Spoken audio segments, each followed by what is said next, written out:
here today. I wish you and your family are fine. With me Miss Mila in thematic class today. Selamat pagi anak-anak hebat. Selamat pagi Mama dan Papa, orang tua siswa yang saya hormati. Berjumpa kembali hari ini bersama Miss Mila dalam pembelajaran tematik di tema 8. Semoga hari ini Miss Mila temui anak-anak dalam keadaan sehat, tetap semangat mengikuti kegiatan pembelajaran online seperti Miss Mila yang sehat dan tetap semangat mendampingi anak-anak dalam pembelajaran hari ini. Untuk membuka pembelajaran hari ini, seperti biasa, mari kita berdoa. Terima kasih Tuhan, untuk hari ini kami akan memulai kegiatan belajar. Kiranya Tuhan memberikan kepandaian kepada kami. Berkatilah sekolah dan guru kami yang mengajar, serta kedua orang tua kami. Amin. Baik anak-anak, hari ini Bismillah akan melanjutkan materi kita di tema 8 untuk pembelajaran tematik muatan bahasa Indonesia. Adapun topik materi kita hari ini adalah mengenai teks non-fiksi dan teks fiksi. Nah, seperti yang sudah Bismillah paparkan pada pembelajaran sebelumnya di tema 7, masih sama topiknya dengan teks. Jadi Bismillah akan ingatkan kembali, teks adalah suatu bentuk tulisan ataupun bacaan. Teks secara umum dapat dibedakan menjadi dua, yaitu teks fiksi dan teks non-fiksi.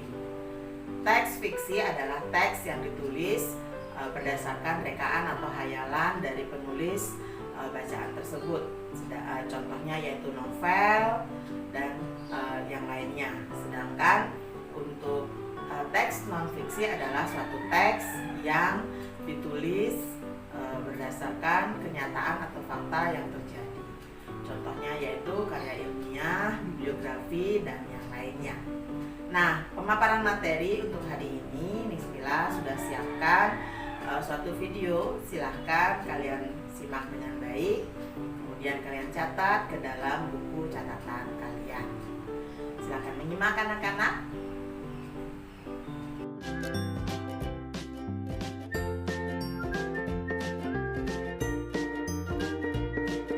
Tujuan pembelajarannya yaitu siswa dapat mengidentifikasi peristiwa pada bacaan dengan benar. Siswa dapat menuliskan peristiwa pada bacaan dengan benar dan runtut.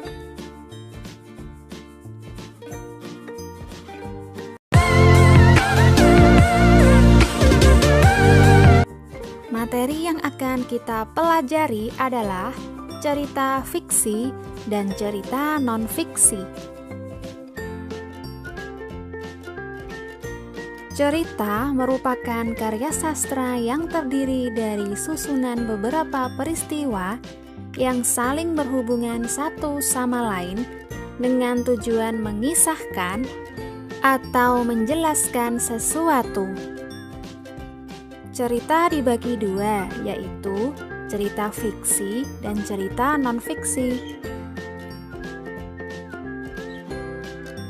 Yang pertama yaitu cerita fiksi. Cerita fiksi merupakan karya sastra yang berisi cerita rekaan atau didasari dengan imajinasi pengarang dan bukan berdasarkan kejadian nyata. Imajinasi pengarang diolah berdasarkan pengalaman, wawasan, pandangan, dan penilaian terhadap berbagai peristiwa, baik peristiwa nyata maupun rekaan saja. Contohnya, cerita Malin Kundang, Timun Mas, dan Tangkuban Perahu.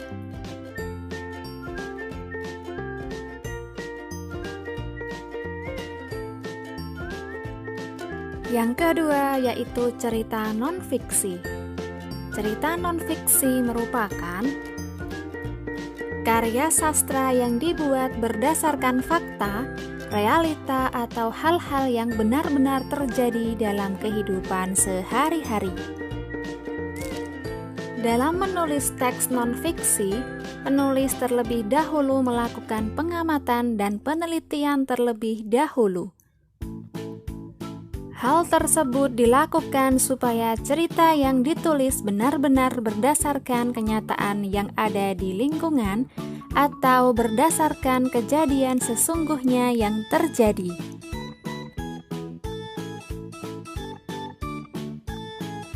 Contoh teks non-fiksi diantaranya yakni biografi pahlawan, sejarah merdekanya Indonesia, laporan penelitian kunjungan wisata, dan artikel.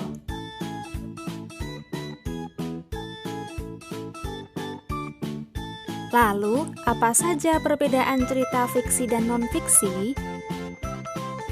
Mari perhatikan tabel berikut ini. Yang pertama, cerita fiksi ditulis berdasarkan imajinasi pengarang, sedangkan cerita non-fiksi ditulis berdasarkan kenyataan yang terjadi. Yang kedua, cerita fiksi bersifat subjektif atau ditulis berdasarkan pengamatan dari penulis, sedangkan cerita non-fiksi bersifat objektif, ditulis berdasarkan kenyataan yang ada.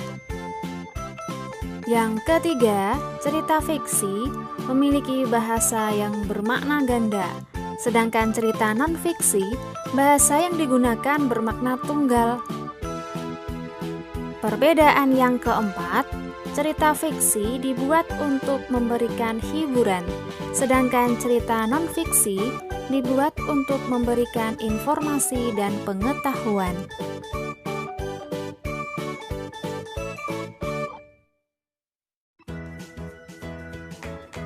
Urutan peristiwa dalam cerita non-fiksi. Cerita non-fiksi dibuat pengarangnya berdasarkan kenyataan yang terjadi.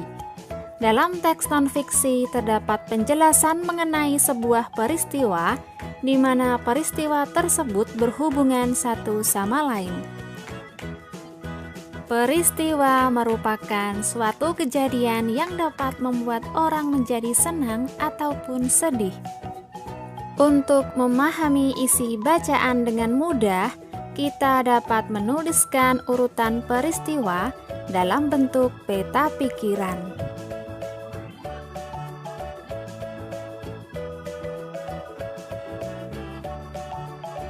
Nah, teman-teman, berikut ini yaitu cara menentukan urutan peristiwa yang terjadi pada teks non-fiksi dalam sebuah peta pikiran. Yang pertama, membaca cerita non-fiksi dengan cermat. Yang kedua, menulis peristiwa penting setiap paragraf.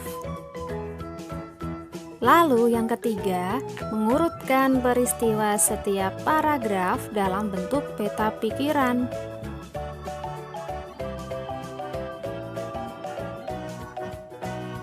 Nah, bagaimana anak-anak? Tentunya sudah kalian simak pemaparan materi yang sudah Bismillah berikan. Semoga membantu kalian dalam memahami materi hari ini. Untuk kegiatan pembelajaran selanjutnya, silakan kalian buka Google Classroom, kalian baca tahapan pembelajaran kita hari ini. Kemudian jangan lupa kirimkan foto dokumentasi kegiatan belajar kalian di rumah ke WA Group, serta jangan lupa kirimkan hasil pembelajaran kalian ke Google Classroom. Nah, apabila ada hal-hal yang kurang kalian pahami, dapat kalian tanyakan kepada Miss Mila, baik itu di WA Group ataupun secara pribadi kepada Miss Mila. Terima kasih untuk Mama dan Papa yang sudah setia mendampingi putra putri dan membantu tugas kami dalam mengawasi kegiatan belajar anak-anak hari ini. Tetap Bismillah ingatkan untuk anak-anak hebat, tetap beraktivitas di rumah saja. Ingat terapkan protokol kesehatan, ingat 3M, menggunakan masker, kemudian rajin mencuci tangan dengan menggunakan air dan sabun atau dengan hand sanitizer, serta jaga jarak di antara kita minimal 1,5 meter. Sekian anak-anak untuk hari ini. Bismillah tutup pembelajaran hari ini dengan doa. Mari kita berdoa. Terima kasih Tuhan atas pimpinanmu selama kami belajar hari ini. Terima kasih untuk guru dan orang tua kami yang sudah bekerja sama membimbing kami dalam belajar. Tanamkan semua pelajaran yang kami terima agar kami menjadi anak yang rajin dan pandai. Amin. Oke anak-anak, tetap sehat, tetap dalam lindungan Tuhan. God bless us. Tuhan memberkati kita semua.